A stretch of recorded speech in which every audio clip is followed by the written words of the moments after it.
Assalamualaikum warahmatullahi wabarakatuh.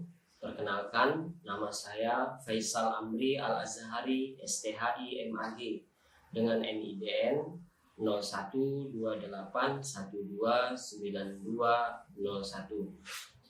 Video ini merupakan tayangan pernyataan diri dosen pada unjuk kerja Tridharma Perguruan Tinggi Sertifikasi Dosen Bidang Pengajaran. Secara administratif, home base saya berada di Program Studi Pendidikan Islam Anak Usia Dini Fakultas Agama Islam Universitas Muhammadiyah Sumatera Utara. Namun, penugasan pengajaran saya bersifat lintas fakultas, yaitu di Fakultas Pertanian, sebagai bagian dari tim dosen pengampu mata kuliah wajib universitas, khususnya mata kuliah Al-Islam dan Kemuhammadiyahan atau AIK. Saya diamanahkan untuk mengajar mahasiswa pada program studi agroteknologi, agribisnis, dan teknologi hasil pertanian. Di Universitas Muhammadiyah Sumatera Utara, mata kuliah AIK merupakan fondasi karakter dan bagian dari kurikulum wajib perguruan tinggi Muhammadiyah ditempuh mahasiswa selama 4 semester, yaitu AIK 1 Pendidikan Agama, AIK 2 Ibadah dan Muamalah, AIK 3 Kemuhammadiyahan, dan AIK 4 Islam dan Iptek. Keempat mata kuliah ini masing-masing jumlah bobot 2 SKS dengan 16 pertemuan. Pada kesempatan ini, saya akan memaparkan proses pembelajaran salah satu mata kuliah yang saya ampu, yaitu AIK 2 Ibadah dan Muamalah. Mata kuliah ini membahas tentang ibadah dan muamalah secara teori dan praksis sesuai dengan Al-Quran dan Sunnah Al-Maqbulah, monitoring dan evaluasi, serta penguatan praksis ibadah mahasiswa sangat ditekankan dan dominan dalam hal ini dengan sedikit penguasaan teori urgensi tentang muamalah dalam Islam. Adapun capaian pembelajaran mata kuliah: pertama, mahasiswa memahami dan menyepakati kontrak perkuliahan bersama dosen mata kuliah. Kedua, mampu mendemonstrasikan, mematuhi, dan menyesuaikan pelaksanaan ibadah seperti toharoh, sholat, puasa, haji, zikir, dan doa, serta fardu kifayah jenazah secara lengkap dan sempurna sesuai tuntunan Al-Quran dan Sunnah Al-Maqbulah. Ketiga, mampu memadukan akhlak mahmudah dan merasionalkan dan meyakini kegiatan muamalah secara islami. Dan yang keempat, mahasiswa mampu mengkreasikan dan menggunakan Islam dan persoalan kehidupan, harta, jabatan, pribadi, dan masyarakat berkualitas dalam Islam. Selanjutnya, konsep pembelajaran yang saya gunakan yaitu delivery, interaction, dan assessment. Delivery, penyampaian materi menggunakan pendekatan blended learning, penggabungan tatap muka dan e-learning unsur, serta media pembelajaran visual digital melalui video YouTube resmi UNSU untuk materi toharoh, sholat, dan penyelenggaraan fardu kifayah jenazah. Yang kedua, interaction. Mahasiswa mengamati video materi pembelajaran, berdiskusi, serta unjuk kerja langsung, demonstrasi, resitasi, dan tasmi hafalan. Dan yang ketiga, assessment, penilaian berorientasi pada proses monitoring dan evaluasi unjuk kerja praktik langsung. Adapun penugasan dan bobot penilaian sesuai dengan kontrak kuliah, alur perkuliahan terbagi menjadi 2 tahapan. Pertemuan 1 hingga 10 berfokus pada penguatan teori ibadah dan hakikatnya, toharoh, sholat munfarid, sholat jamaah termasuk sholat Jumat, sholat Idul Fitri, Idul Adha, gerhana, dan istisqa. Lalu sholat-sholat sunnah, zikir dan doa, serta penyelenggaraan fardu kifayah, lalu muamalah, memilih pekerjaan, serta hak dan kewajiban terhadap harta. Adapun pertemuan 11 hingga 15 berfokus pada evaluasi praktik langsung yang mencakup praktek sholat maghrib, zikir dan doa, serta sholat jenazah, juga tasmi 6 surah dari juz amma. Pada mata kuliah ibadah dan muamalah ini, penilaiannya yaitu terdiri atas kehadiran 15%, tugas terstruktur 5%, tugas mandiri praktek ibadah 70%, dan attitude 10%. Demikianlah deskripsi yang saya sampaikan pada mata kuliah ibadah muamalah ini. Selanjutnya, saya akan memperlihatkan video pembelajaran langsung yang saya terapkan pada mata kuliah AIK 2 Ibadah dan Muamalah pada materi pembelajaran di pertemuan kedua, yaitu ibadah dan hakikatnya. Terima kasih. Assalamualaikum warahmatullahi wabarakatuh. Assalamualaikum warahmatullahi wabarakatuh. Waalaikumsalam warahmatullahi wabarakatuh. Alhamdulillah, assalatu wassalamu ala rasulillah. Asyhadu an la ilaha illallah wahdahu la syarikalah, wa asyhadu anna Muhammadan abduhu wa rasuluh. Allahumma sholli ala Muhammad wa ala ali Muhammad. Subhanaka la ilma lana illa ma 'allamtana innaka antal alimul hakim. Mari kita berdoa sebelum kita mulai belajar kita dengan mengucapkan, diawali dengan kalimat basmalah. Bismillahirrahmanirrahim. Radina billahi robba wa bil islami dina wa bi Muhammadin sallallahu alaihi wasallam nabiyya wa rasulah. Saya absen dulu ya sebagai pengantar sebelum kita mulai pelajaran kita. Pak Zandra, Nafis, Andika Nicole, Abdillah, Fakhri Andika, Muhammad Taufikur Rahman, Sabrina Harum, Hawa Rahmayani, Maheza Ilyastin, Odi Kholis, Fajir Afiq, Fajir ya, Fajrir Afiq, maaf. Terakhir Sahbana Putra. Ada yang belum dipanggil? Siapa? Oh ya, oke. Baik, alhamdulillah sudah kita absen. Nah, ini kita masuk materi yang kedua, yang sebelumnya sudah kita jelaskan dari materi pengantar. Materi pertama itu kan kemarin kita penjelasan RPS, rencana pembelajaran selama 1 semester, lalu kontrak kuliah kita, dan penilaian penugasan selama kita jalani mata kuliah ibadah. Di mana mata kuliah ibadah dan muamalah ini itu rangkaian dari mata kuliah Al-Islam dan Kemuhammadiyahan di kampus kita, Universitas Muhammadiyah Sumatera Utara, dan itu semua ada di semua fakultas, termasuk di fakultas kita pertanian.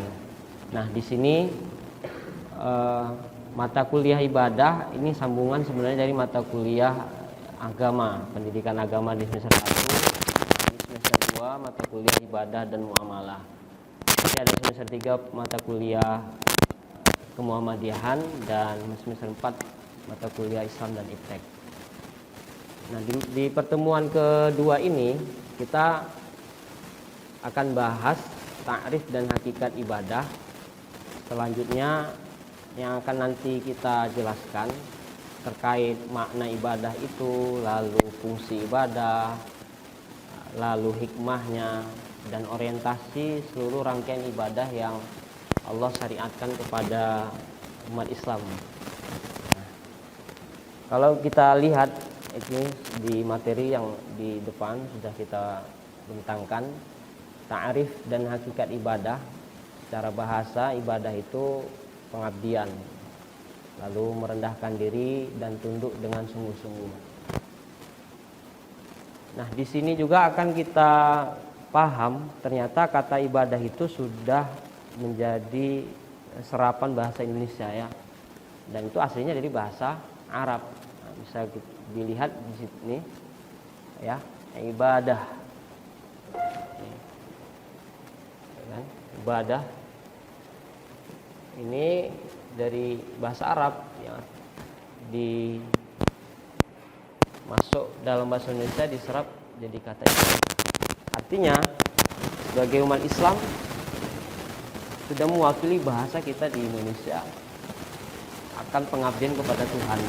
Kalau umat Islam kan pada Allah Subhanahu wa taala. Lalu akan kita juga tahu sama dengan kata abdi. Abdi juga serapan ya kan. Abdun, abdi, pengabdian. Jadi dari bahasa Arab juga. Ini kedekatan bahasa kita sudah mengarah kepada syariat Islam itu sendiri. Nah, itu. Saya juga sudah dipakai oleh agama lain di Indonesia khususnya. Sudah mengakar atau sudah diserap dari bahasa ibadah sendiri. Baik, secara istilah kita lanjut ya. Ini ibadah itu ada takarub ya. Lalu ada takarub di sini mendekatkan diri pada Allah, qarib. Lalu jalan mentaati segala perintahnya, menjauhi larangannya, dan mengamalkan segala yang diizinkan. Jadi ada 3. Pertama takarub, yang kedua mentaati perintahnya dan menjauhi larangannya. Ini biasa ulama menyebut dengan definisi takwa sekaligus. Takwa itu kan melaksanakan perintahnya dan menjauhi larangannya. Yang ketiga, mengamalkan apa yang diizinkan Allah. Jadi sesuai dalil. Ada dalil atau ittiba Nabi. Nanti kita akan jauh bahas ittiba. Jadi definisi ini sudah lengkap. Ada takarub, mendekatkan diri pada Allah, takwa, dan ada dalil atau ittiba kepada Nabi. Dan ini langsung kita kutip dari himpunan Pujian Tarjih Muhammadiyah, definisi ibadah yang dalam perspektif Muhammadiyah tapi sudah mewakili keseluruhan makna ibadah itu. Ya. Boleh coba ada yang alumni pesantren membaca teks Arabnya? Ada? Nah, ini malu-malu ya. Kalau dilihat nih kan, al-ibadatu hiyat taqarrubu ilallahi biimtisali awamirihi wajtinabi nawahihi wal amalu bima uzina bihi asyari'u wa hiya ammatun wa khassatun. Ila akhir. Itu terjemahnya tadi. Ibadah takarrub pada Allah biimtisali awamirihi wajtinabi nawahihi, melaksanakan segala perintahnya, menjauhi larangannya. Wal amalu, amalannya itu bima uzina bihi asyari', sesuai yang diizinkan asyari'. Berarti di sini adalah Allah. Melalui petunjuk Rasulullah, itu dari sabdanya. Maka dalam sholat kita tidak boleh ngasal, harus ada petunjuk dalil ayatnya bagaimana dan Nabi praktekkan bagaimana.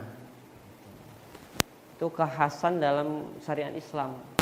Kalau kita melaksanakan ibadah dalam arti umum, dalam arti khusus, harus berdasarkan petunjuk dari Allah dan Rasulnya. Sudah tergambar ya dari ta'rif atau definisi ibadah. Nah, dari ta'rif dan definisi ibadah itu nanti akan kita tahu hakikatnya juga. Bahwa hakikat ibadah itu intinya adalah untuk mendekatkan diri pada Allah. Kenapa kamu sholat? Ya jawabannya satu, untuk dekat diri kepada Allah. Dalilnya mana? Wasjud waqtarib. Wasjud waqtarib. Surat apa, ayat berapa tuh? Jenderal.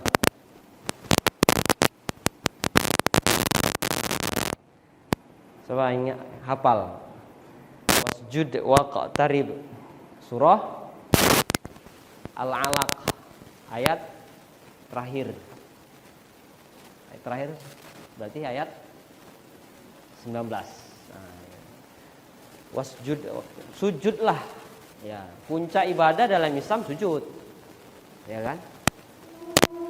Maka ketika kita sujud ibadah waqtarib, mendekatlah. Nah, fungsi sekaligus menjawab hakikat ibadah itu adalah untuk mendekatkan diri pada Allah. Maka pilihan oleh dalam hal ini perspektif Muhammadiyah memahami ibadah pertama itu taqarrub, mengambil dari ayat itu tadi salah satu. Pilihan kata dekat itu menjadi alasan utama untuk memahami ibadah. Kalau sudah dia dekat, seseorang ada dekat kepada kekasihnya gitu kan, maka dia akan tenang jiwanya, merasa diawasi. Orang lagi jatuh cinta itu kan merasa diawasi aja, perasaan aja dia ditengok-tengok gitu. Nah, begitulah ketika kita udah dekat sama Allah, kita merasa diawasi. Kita tuh merasa terus ditengok, dilihat oleh Allah di mana saja, diawasi. Di taqarrub ya, maka definisi pertama itu adalah taqarrub, baru takwa. Takwa ini ada yang menyebut secara sederhana itu hati-hati oleh para ulama. Kehati-hatian kita dalam menjalani hidup, memutuskan sesuatu, bergaul, beramal dan seterusnya. Lalu dan ini penegasan tadi yang kita sebutkan dalil. Maka ibadah jadi dua, ammatun secara umum, ibadah umum dan ibadah khusus. Yang oleh para ulama disebut dengan ibadah mahdhah dan ghairu mahdhah. Ibadah khusus. Nah, ini ada di bagian, kalau kita lihat dalam banyak dalil atau hadis, dia terbatas. Salat, puasa, zakat, haji. Khusus itu justru terbatas, tidak sebanyak umum. Karena dia langsung kaifiat tertentu. Sebenarnya Allah Maha Adil juga. Ibadah yang wajib lebih ke khusus, lebih sedikit jumlahnya daripada ibadah. Coba kalau ini sedekah diwajibkan, kan repot kan? Ta'awun diwajibkan, thalabul ilmi diwajibkan. Ibadah umum ini tidak wajib. Tapi kalau ibadah khusus wajib. Maka karena dia wajib harus dirinci, tidak boleh asal, tidak boleh sembarangan. Harus ada petunjuknya, dalilnya. Salat dari takbiratul ihram, ya kan, Allahu Akbar. Ada yang Allahu Akbar. Nah, ada yang model salat begitu, ya kan? Lalu Allahu Akbar. Bahkan ada Allah, pasang niatnya lama kali. Sampai ini jadi nggak di sholatnya. Nah, itu nanti akan kita tahu namanya tadi ma'uzina bihi asyari'. Ada nggak diizinkan Allah tata caranya begitu? Dalilnya, ittiba'nya. Maka disebut mahdhah, dia sudah dirinci. Ada dikenal di dalam pelaksanaan ibadah itu tanawu fil ibadah. Nih. Dia boleh saya hapus sebentar ya. Dia boleh dirinci ibadah itu ada perbedaan dalam pelaksanaan. Dan itu dibenarkan ketika ada dalilnya. Tanawu atau nau'un, ragam jenis pelaksanaan ibadah. Contoh takbir, Allahu Akbar. Ada yang begini, satu hadis riwayat Allahu Akbar. Ada yang begini, memegang lengan. Ada yang pergelangan, lengan. Ada juga yang meletakkan punggung telapak tangan Nabi ke punggung telapak kiri Nabi, tangan kiri Nabi. Nah, ini hadisnya ada sahih. Ketika ada hadisnya sahih, maka itu dibenarkan. Namanya tanawu. Bahkan juga ada variasinya antara takbir dengan gerak tangan itu. Allahu Akbar. Berarti takbir duluan, baru gerak tangan.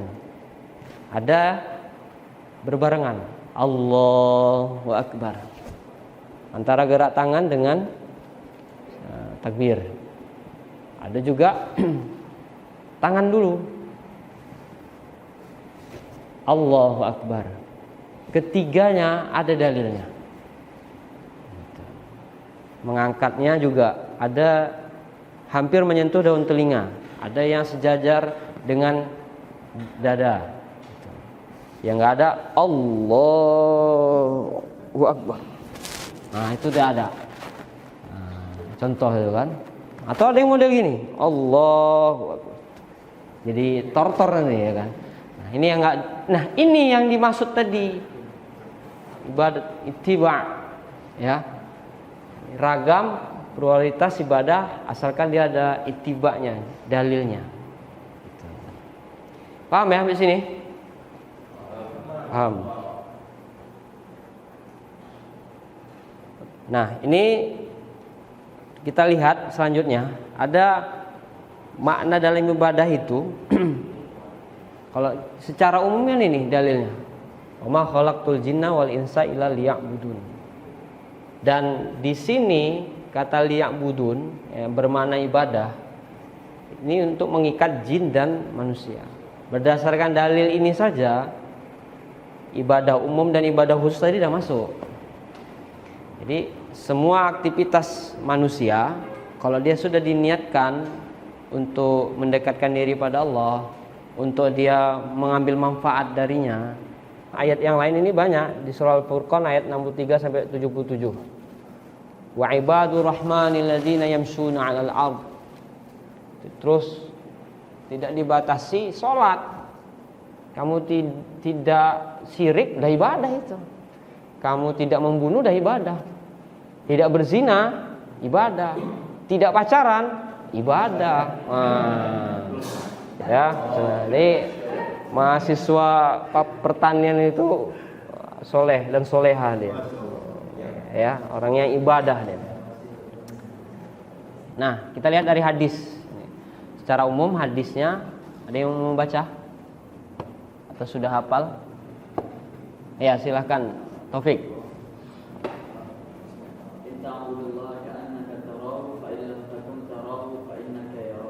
Oke, sedikit aja koreksi. Anta'budallaha, ya. Anta'budallaha ka'annaka tarahu fa illam takun tarahu fa innahu yarak. Tapi bagus ya. Tujuan ibadah itu maka kita akan tahu hidup untuk mengabdi kepada Allah selain menghadirkan unsur ketundukan juga menghadirkan unsur cinta kepada Allah. Maka antara kalimat mendekatkan diri kepada Allah tadi yang di awal untuk menumbuhkan cinta. Terus prinsip ibadah ada ikhlas dan yang kedua ittiba. Ikhlas dan ittiba. Tidak cukup kita ikhlas niat karena Allah, tapi juga harus dilihat contoh dari Rasulullah itu bagaimana. Ya. Fungsi ibadah ini memperkuat hubungan kepada Allah, menyadarkan manusia akan kewajibannya, melatih diri untuk kedisiplinan. 3 hal ini yang paling menjadi keutamaan ibadah itu berfungsi dalam hidup kita. Ya, maka akan kita jumpai nanti rangkaian-rangkaian ibadah yang kita laksanakan semuanya yang disyariatkan dalam Islam itu semua berfungsi. Salat untuk apa fungsinya? Memperkuat hubungan pada Allah. Yang kedua menyadarkan manusia akan kewajibannya.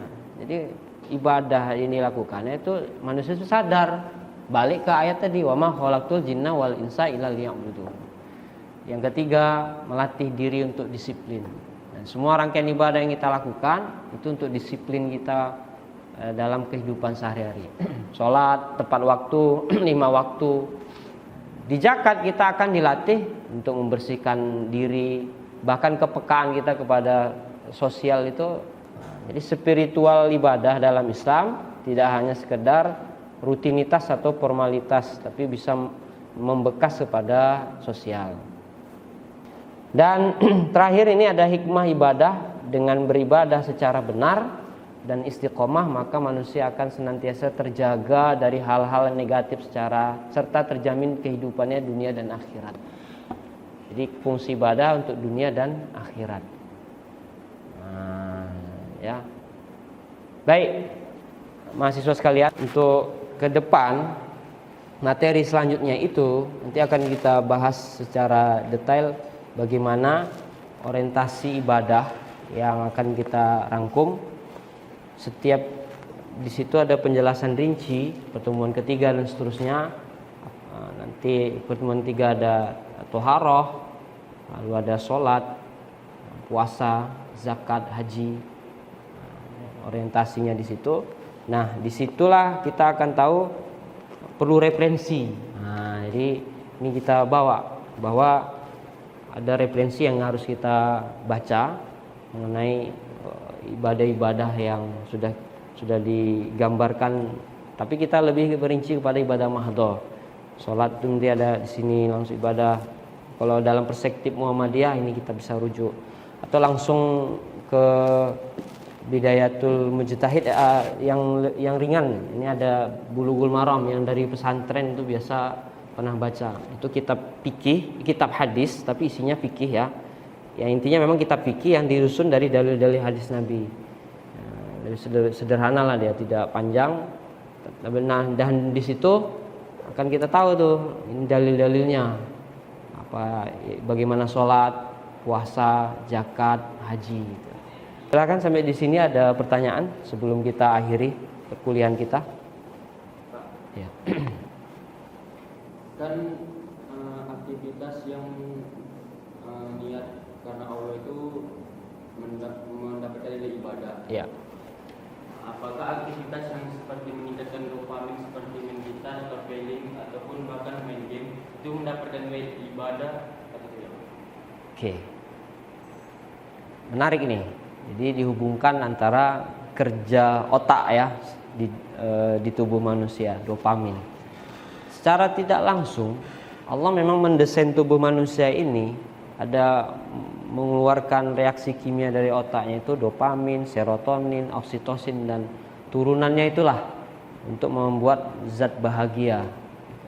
Ternyata salah satu cara untuk meningkatkan dopamin juga bisa dengan ibadah.